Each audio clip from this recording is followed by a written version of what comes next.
Pourquoi Tshisekedi hier il dit que nous attendons une invitation qui va venir de Washington? Voilà, c'est une très bonne chose que nous voulons comprendre. L'invitation qui vient de Washington, ça veut dire quoi? Toi, tu es un président Tshisekedi hier, Moko. Papa, vous avez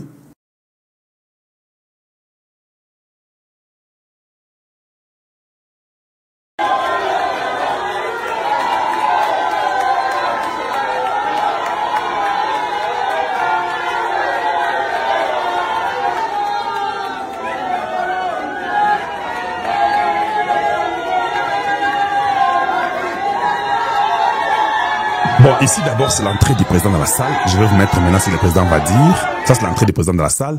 Je suis étonné de voir qu'au Brésil, nous avons beaucoup de Congolais. Vous avez vu, non? Et puis à Belém, là où le président Tshisekedi est, ce n'est même pas la plus grande ville du Brésil. Il y a Brasilia, il y a Rio de Janeiro, il y a beaucoup d'endroits, Sao Paulo, tout ça. Mais je suis étonné que, je sais que les Congolais sont à Sao Paulo, je sais que les Congolais sont à Rio de Janeiro, je sais que les Congolais sont à Brasilia. Ici, c'est à Belém. Je m'étonne comment voir autant de Congolais à Belém pour voir le président Tshisekedi.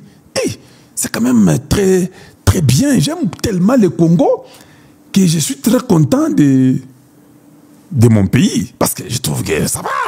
Nous sommes là et nous allons ranger ce monde-là. Les gens peuvent dire tout ce qu'ils veulent, ils peuvent monter, ils peuvent nous injurier, nous insulter. Où est la vidéo que j'ai rapidement pour que je mette pour vous sur le président Tshisekedi et ce qu'il est en train de dire un instant.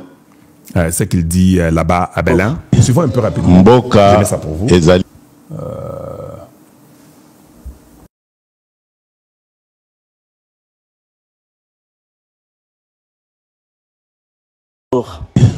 Mboka ezali ndenge bozali kolanda yango, donc tozali ko kamba yango malamu, mais moi bakokoso ezozanga te ndenge boyebi. Kokoso ya liboso ezali bitumba oyo bazali kobundisa biso na tina moko te, bitumba ya est. Oya bandeko na biso ya est bazali kokufa uta sikoyo 30 ans. Tozali kolemba te, tozolela kaka bandeko na biso. Mais esengo naza nango eza ya koyebisa bino ke masolo boyokaki ezalaki kosalema na Washington, na misusu ezalaki kosalema na Doha na Qatar, ekomi pembeni esila. Na mikolo ezali koya awa ba américain, notamment Maison Blanche et Cotine de la Bisso officiellement ba invitation pour na kosilisa masolo wana par signature ya accord de paix. Est-ce que vous avez entendu ce que le président tozali ba naïveté? Ça sera une invitation officielle qui sera envoyée, qui va être amenée par les Américains. Ça sera une invitation officielle pour l'accord de paix. J'aimerais que vous puissiez retenir ça dans vos têtes parce que je vais revenir là-dessus. Ici, Tshisekedi ne parle pas de l'accord États-Unis-Congo sur les minéraux et sécurité. Non, il n'a pas dit ça. Ici, il parle de l'accord de paix, la signature que vous avez vue hier la nuit. Alors, il y a des gens, ils sautent toujours dans les... Je pense que les gens sont des fois distraits. Vous ne prêtez pas attention. Na babiloko oyo bato bazoloba. Alobi ke pour na makambo ya accord de paix entre le Rwanda et le Congo. Nous, on ne fait pas l'accord de paix avec les États-Unis. Est-ce que les États-Unis, vous l'avez vu physiquement au Congo pour que vous puissiez faire l'accord de paix avec eux? L'accord de paix, c'est fait avec le Rwanda. Et je n'ai pas expliqué, Bino, pourquoi on fait l'accord de paix avec le Rwanda. États-Unis à lobby, na lingi bitumba et si là, il y a plus de 8 pays ou 9 pays dans le monde que les États-Unis s'est impliqué. A ebisi bango boyi, pona yako sala affaire nabino, bo tika bitumba. Soki bo boyi ko tika bitumba, dans ko sala affaire nabino te, et puis na ko imposer ba tarif ebele sur vous. Et tout ça pena ma méthode mususu ya ko sala sur vous. Oyo andimi Kosala d'abord, kotika bitumba, ndeye wan to kosala na yeba affaire. Les Congolais tombent dans les jeux. Maintenant, Kalonji, tu es naïf. Oza Moulouba, tu soutiens le pouvoir des Moulouba. Maintenant, l'accord, la consigne. Est-ce que nous étions partis aux États-Unis pour l'accord de paix? Oui.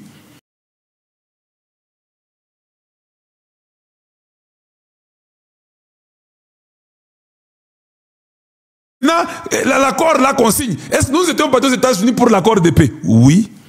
Nous étions partis aux États-Unis pour l'accord bilatéral entre nous, les États-Unis, paix et sécurité. Mais les États-Unis ont donné une condition. Avant que je fasse des affaires avec vous sur votre pays et sécurité, vous devez d'abord arrêter la guerre. Si vous n'arrêtez pas la guerre, j'ai beaucoup de méthodes à vous attaquer. Je peux vous mettre en embargo, je peux vous attaquer physiquement, je peux tout, ou je peux mettre les tarifs sur vous. Signez d'abord la paix entre vous deux que vous allez arrêter de vous battre. Quand vous arrêtez de vous battre, maintenant on peut faire les affaires avec vous. Comment Congolais comprendre le Kouanade? Qu'est-ce qu'il vous faut pour que vous puissiez comprendre? Ici, Tshisekedi ne parle pas de sécurité avec minerais. Là, c'est un autre accord bilatéral. Il y a Congo et les États-Unis. C'est pas ça, c'est de ça qu'il parle. Et j'espère que le gouvernement congolais, que les autorités du Congo qui nous écoutent, comprennent que Kalonji soulève des points très importants. Parce que quand vous signez et que ces histoires-là se réalisent, il faut que Kai Kwamba a s'impliquer dans l'accord bilatéral en présentant maintenant sécurité contre minéraux. Ça sera à les États-Unis. Parce que les minéraux qui sont au Congo central, au Kasaï, n'ont rien à voir avec le Rwanda. Les minéraux qui sont à l'Équateur, qui sont dans les Katanga, ça n'a rien à voir avec le Rwanda. Qui sont dans les Nord Kivu, qui n'ont rien à voir avec le Rwanda. Ce que ça a à voir avec le Rwanda, il n'y a que les minéraux qui sont entre les deux, entre les frontières. C'est fini. Un accord différent. Les gens ne comprennent toujours pas. Mystique, vous sentir que les autres pèsent bien. Ah, voilà. C'est ça mon travail. Moi, c'est expliquer. Nous, là, nous sommes uniques. Nous ne sommes pas comme les dialogistes. Kanga Mounogana, Kanga, Vanda Nayo. Tanga, Tanga, Zoa Babor Yango, Tanga. Maintenant, tu sais dit que l'accord de paix. Nous, on n'a pas besoin de l'accord de paix avec les États-Unis. Les États-Unis, c'est l'accord minerai sécurité. Ce n'est pas l'accord de paix. Ça, c'est l'accord entre deux pays bilatéralement qui s'entendent, que vous allez exploiter chez nous. Maintenant que nous avons la paix, maintenant que les autres sont partis chez eux, maintenant que nous sommes une nation ici, nous voulons que tu nous donnes les matos pour se défendre. Et puis, on peut minérer. On est commis et le mususu. Ce qui vous a maïrité, botika bolandara abiso. Kanga ba YouTube na yo yakalandara. Yokola paix. Allez, on continue.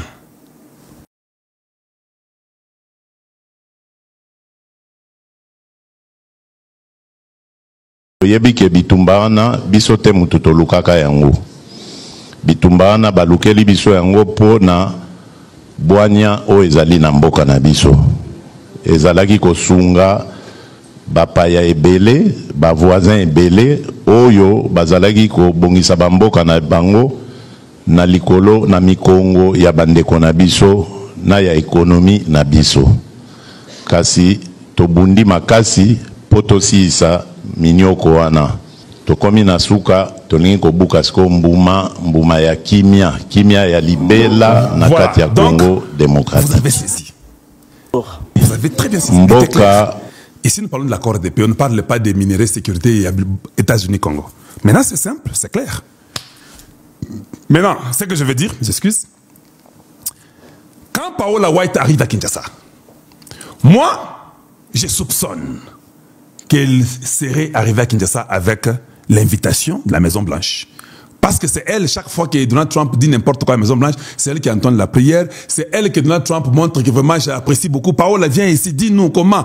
Paola, entends la prière. Paola, mettons ça dans les mains de Dieu. C'est cette femme-là qui est venue. Je suis sûr que, comme Eza Makambwa Bitumba, elle est chrétienne, je pense que c'est elle qui peut aussi amener la lettre pour les inviter pour venir mettre fin à la guerre. Allez, il a donné. Bonjour. Bonjour, Nabandeko, Congolais de partout. Bino balandi ya chaîne na biso. Esengo mingi koya ko partager na bino makambo etali la République démocratique du Congo, mboka na bino, mboka na biso. Voilà bandeko awa to kopeta masolo il y a République démocratique du Congo, le pays opprimé pendant 2 années et des années. Mais kasi awa bandeko ba congolais lelo oyo le temps ya délivrance ya mboka Congo. Alors bandeko vous avez un souci ya koluka koyeba la situation ya mboka Congo, mboka elala kindenge nini elamu kindenge nini. Awa tokobeta na bino masolo bandeko okoyeba ndenge 3e téléphone ya Pacifique Massouzou, le général est trahirier. 13 autres officiers arrêtés. Ah, toko beta masolo ba deko ba congolais. Toko solo la wa koyeba nini yango eleki au juste. Bandeko. Vous savez que ba événement mususu ka musaka biso hein. Il n'y a que des traîtres bandeko na makambo tali la République démocratique du Congo. Kaka ba traître. Toko solo la. La trahison du 3e téléphone ya Pacifique Massouzou. Bandeko toko beta sou masolo. 13e test. Bandeko 13 tests d'Engaï Koloba rejetés par le président Tshisekedi Nadowa. Awa toko beta masolo ya 14e test au Chamina Mesa par la pression américaine. Et toko solo là parce que il y a une délégation, il y a États-Unis d'Amérique, bandeko bama congolais, oyo bazali na Doha en ce moment pour discuter na 14e test parce que le 13 autres a été rejeté catégoriquement par le président de la République Félix Antoine Tshisekedi Tshilombo. Awa na kacha émission bandeko, on va parler na nini le kanaki na ba test wana et nini contenu nini ezalaki wana tokobeta yango masolo awa na kati ya émission tokosolo la parce que bandeko tokokende na est ya République démocratique du Congo, tokena Walikale, tokena Masisi, tokena Uvira. Awa na kobetelo masolo kuna nyonso bandeko ba congolais, mobilisation sur mobilisation. Les Wazalendo bandeko bazo mobiliser. Vous sentez que moral et likolo. Au cas où le général Johnny Luboya vient de surprendre. Tokobeta basolo ya général Johnny Luboya nini commis parce que a outi peu que ça la parade et bon mon qui parade bande ko congolais parade moko le kani vraiment na niveau ya kosakana te chaud tout ça bande ko congolais la détermination et pas Johnny Luboya déjà bato komi koloba il est nommé bato sous commandant à 3e zone militaire mais toko solo la awa nini komeli le général Luboya Kashama est-il nommé ou pas toko solo la ngwa nakati ya émission bandeko ba congolais toko beta masolo bandeko awa wa toujours na émission na biso na arrivé il y a une délégation venant des États-Unis d'Amérique vers le Rwanda avec un message. Tokotanga message yango bandeko ezali message nini parce que cette délégation a tokobeta masolo bazali na Rwanda toko solo lango. Alors je vous demande simplement aimer notre émission ainsi bobo sanate bandeko ba congolais te partager pour que te permettre pe ba congolais mususu il y a partout bayeba o ezali kolekana na République démocratique du Congo, Mbokanabino, Mbokanabiso. Alors, bandeko, s'il vous plaît, je vous demande, que pensez-vous sur le M23? Parce que Tokoloba, Awa, Masolo, Zaliko, Betama, on nous rassure que, Biso République démocratique du Congo, on a gagné déjà 90%. Mais parmi les 10%, oh, M23 va gagner. On nous parle que bandeko, selon les sources d'informations que M23 va comme parti politique. Voilà pourquoi nous demandons vos avis. Que pensez-vous? Le président ou bien délégation d'Abisso Ezalina Doha doivent-ils accepter que le M23 bakoma na bango parti politique. Alors tchelanga ba commentaire wana na kati ya l'émission nanga commenter ce qui va M23 bakoma parti politique ou pas. Tous allez causer là bas commentaire na bino awa bande quoi congolais. Voilà. Que ndenga uti ko kangai. Le président Tshisekedi toujours la position à non. Non, non et non. 13 fois. Pourquoi 13 fois? Parce qu'il est M23. Na coach na bango Paul Kagame. Ce qui a poussé les lotos beta masolo. Il y a un envoyé spécial venant des États-Unis d'Amérique vers le Rwanda. C'est parce que à Otokoloba, la guerre se prépare. Cette fois-ci, Nandenga Kosakanate. Pourquoi? Parce que le Rwandais a Otokobeta sur le terrain. Oyo Bazwana Combo ya M23. Le gouvernement congolais, sachant que ce ne sont pas les Congolais, ce sont des Rwandais. Oyo Bazali Sekana, gouvernement congolais le dit non. Ils sont allés même demander que Bango passe à la protection. Il y a Minembwe. Bazo ba soldat na Bango bacha na Minembwe, ba surveiller à Minembwe. Et le gouvernement congolais comme on a été à niveau to comme en 2028. Ils doivent rester là. Ils ne vont pas déposer les armes jusqu'à 2028. Plusieurs textes étendant mis au Congolais. Le seul dossier qui est à la base, restauration de l'autorité de l'État sur la partie est de la République démocratique du Congo.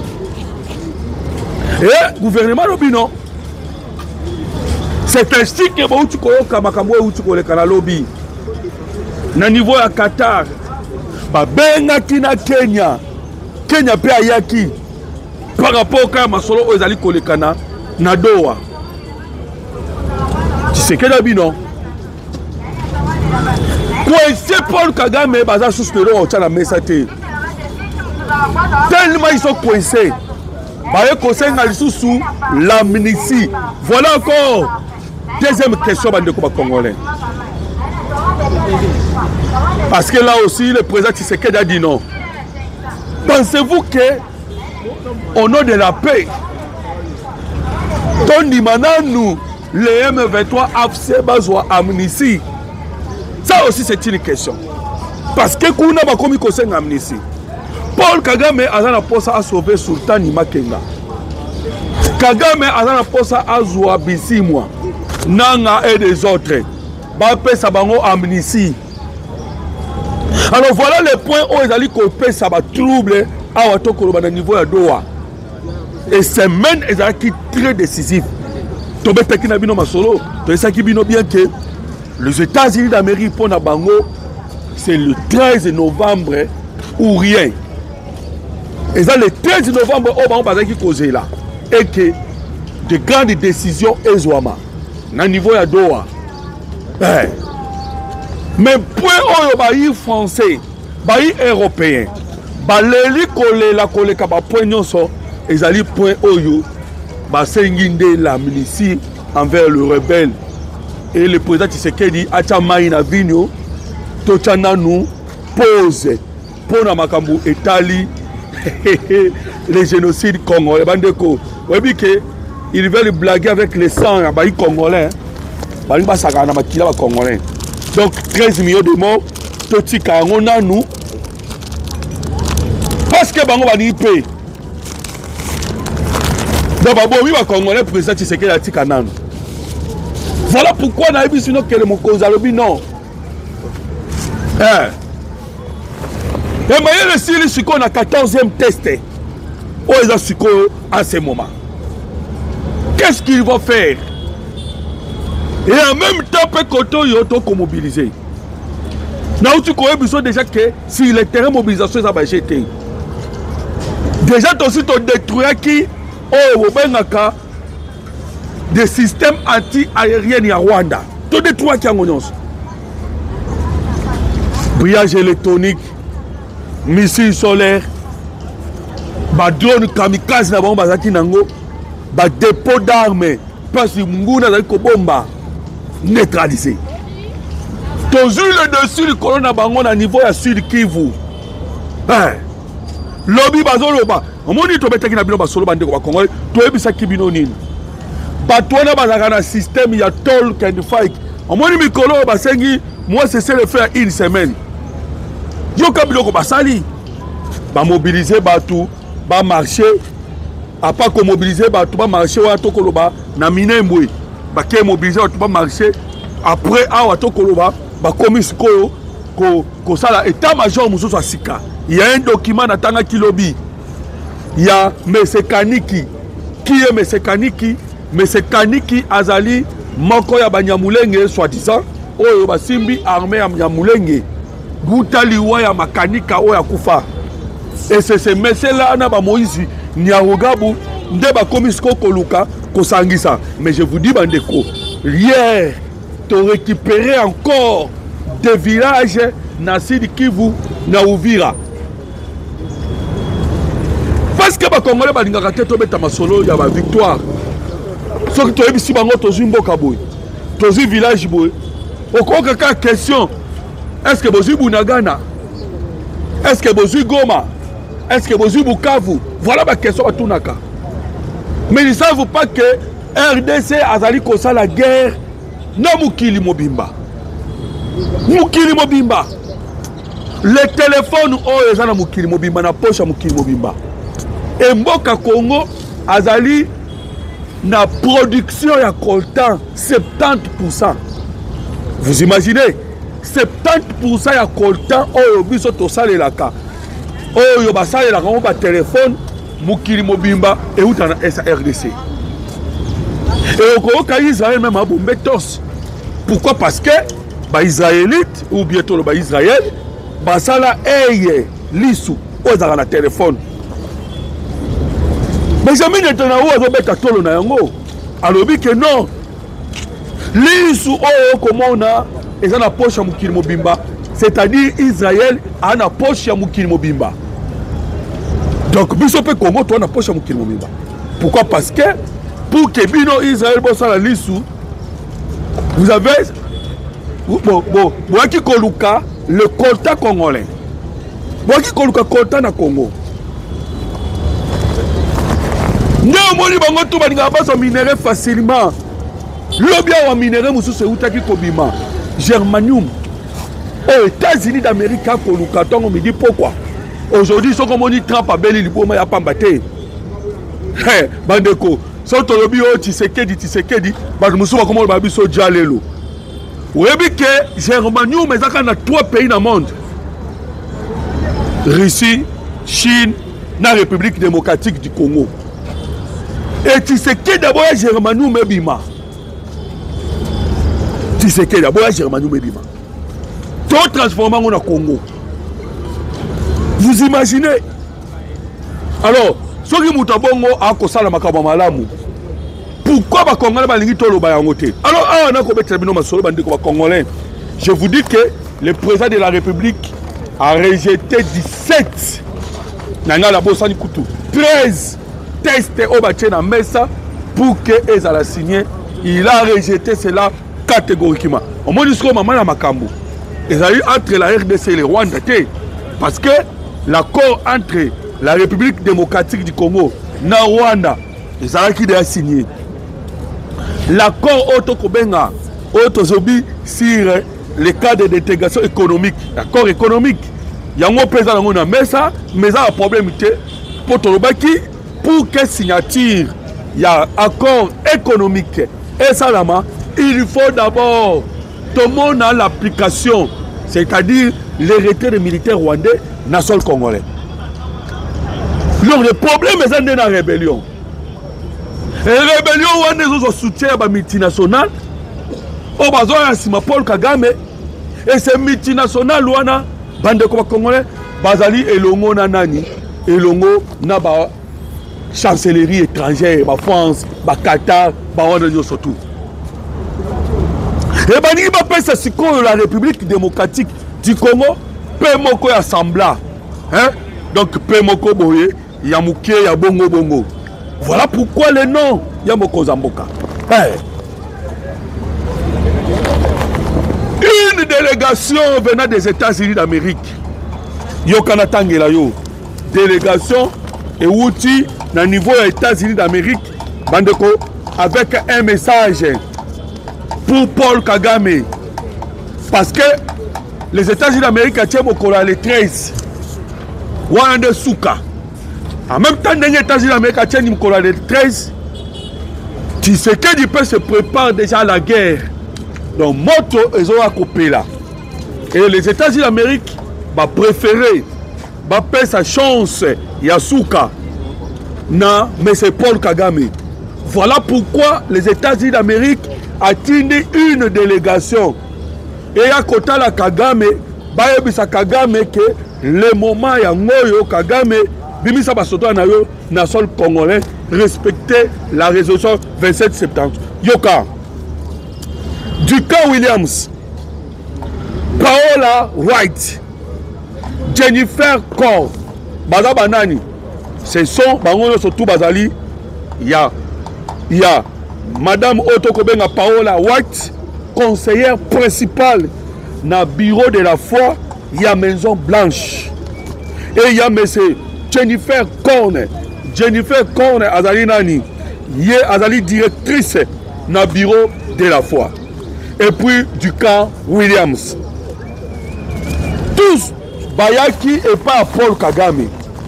Kouta et pas Donald Trump. Konsololana Donald Trump.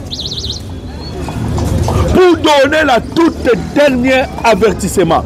Et pas il y a M. Paul Kagame. Bayebisi Kagame Nini. Bandeko, il y a un conflit déjà à niveau de Rwanda. Toi, ça va bandeko ba Congolais que Paul Kagame avant de l'ikolam babola ya moto. Kagame avant de l'ikolam babola ya moto. Il y a un conflit déjà dans minute Chotoko Beta Masolo na Rwanda. Paul Kagame tellement qu'il a peur. Aouti kotinda ba officier Hutu.